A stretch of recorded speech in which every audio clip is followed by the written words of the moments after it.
So today I am bringing you a fabric haul.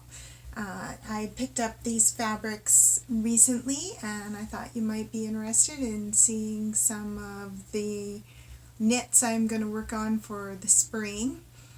Now I have a fashion show in between now and when I can work on these, so I probably won't get to them for a little while, but there were some beautiful knits in the store, so I thought I might show you what I picked up. So I'm having a love affair with florals right now, which is really weird for me. I do not normally wear florals, and when I do, I'm pretty picky about what they look like as far as like what flowers they are, what colors they are. I'm really picky about it, but as you can see, this one matches my hair.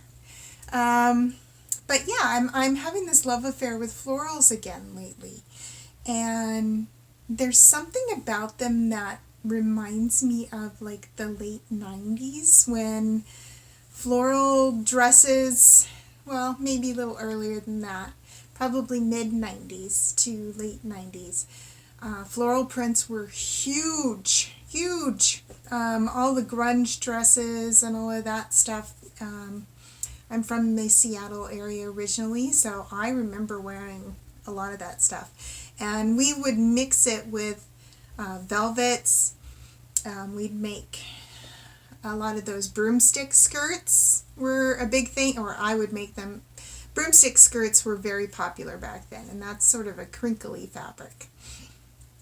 But yeah, all these florals, there's lots of velvet florals I've been seeing as well in the stores, which is all like very nostalgic for me. So I couldn't help but pick up some of the florals that were in the store lately. And now back then, most of these florals would have been woven fabrics, and usually like a rayon or a very lightweight polyester. And I remember making like lots of like long skirts for them, and then you would wear a nice fitted blazer over it or a nice velvet shirt over it. Yeah, I would wear a lot of them for work and that kind of thing because I worked at this department store where I had to dress up. So I wore a lot of long floral skirts with velvet tops and silks and that kind of thing. So when I saw these, they just totally reminded me of that time period. And I noticed that Jillian Venters has been wearing a lot of the same florals, which is funny because we're like from the same basic area. We're both from Washington, so maybe it was just a Washington thing. I'm not sure, but yeah, I've been grabbing these. So the thing with the new ones is that they're so nice and soft, and they're knit. They're not woven. I think this is either a rayon or a bamboo blend. It's so soft.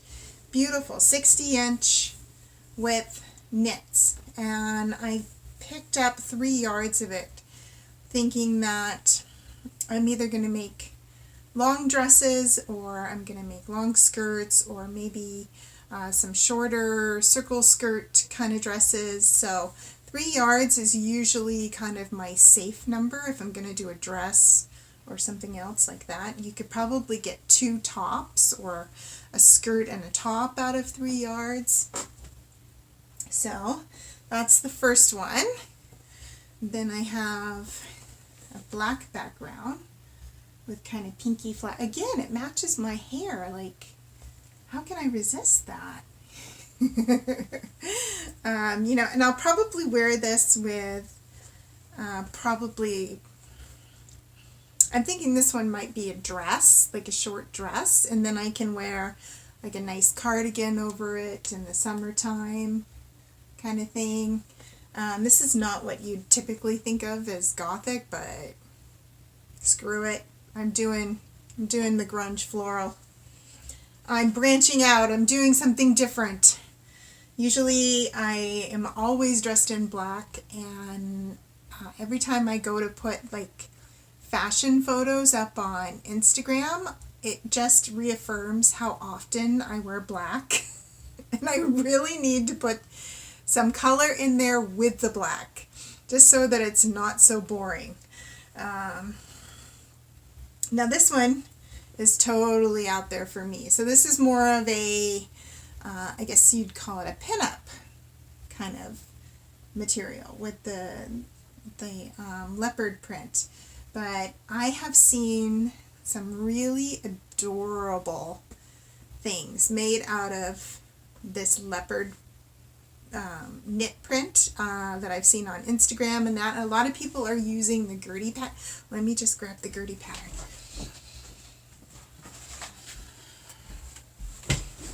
So a lot of people are using this one, the Rita blouse, with this leopard print knit that is so cute. So I'm thinking a dress out of that, and probably use this one for the top with a circle skirt. Very classic dress. And this is definitely very grunge looking. It's black crushed velvet with flowers. Like, seriously, like it just takes me back in time. I'm thinking, like, it reminds me of like those 90s dresses that button down the front. If you're go and watch a movie like Reality Bites or Singles, you're gonna see a bunch of dresses that look like that. Like, it was just really popular then. And here's another one. It's a crushed velvet with a floral print on it. Again, matches my hair. So I might try and make a velvet top, or maybe with this one I'd do like a skirt with a knit top that would match my hair kind of thing, and not do just all black. Maybe do a burgundy on the top with a skirt in the floral, something like that. And then I'm not sure what I'm going to do with this. I thought it was really neat. I don't know if I'm going to keep it or if I'm going to make something to sell with it, but this is a double knit. It's a really nice quality double knit that you could make leggings out of, or I thought maybe a circle skirt again. You could do one of those long skirts, and it's such a nice heavy knit that it wouldn't show every lump and bump kind of thing. Like, it would really fall nice. And it's an unusual color combination. It's gray, black, and kind of a burgundy purple. And my wardrobe basically is always like black, gray, burgundy, red, purple. Like, I stay within that same color wheel. Like, I don't really step out of my comfort zone very often, which might be something I need to work on as well. I've kind of put myself in this little box of certain colors, and those certainly look the best on me. Like, as far as like colors go, I think I wear the black and the burgundy and the gray and the purple the best, especially with my hair color. But it's kind of boring. Like, I look back through my Instagram and I'm like, wow, like, I have some really cute stuff, but it's all black. Maybe mix a little red in there. Maybe mix a little purple. What about green? Like a beautiful jewel tone green would be really nice. Like I say, I really need to like step outside my little box that I put in on myself. So I think the Florals is a good step towards it, even though they kind of have a nostalgic feeling for me, and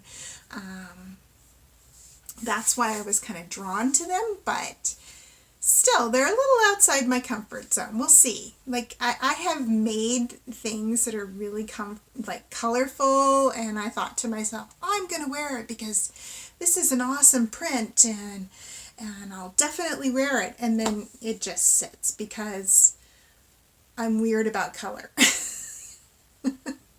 Like I feel like I'm wearing, these bright colors. It just makes me uncomfortable. So, yeah, this might be a challenge to try and work some color in and try something different and spice up my wardrobe a little. So if I start making these, I'll post them for sure on Instagram. You'll be able to see them there, which is under Merry Morning. All of my accounts are usually under Merry Morning or Autumn Moon Enchantment if you want to follow me and see what I make and sell. And so I think I will end that there.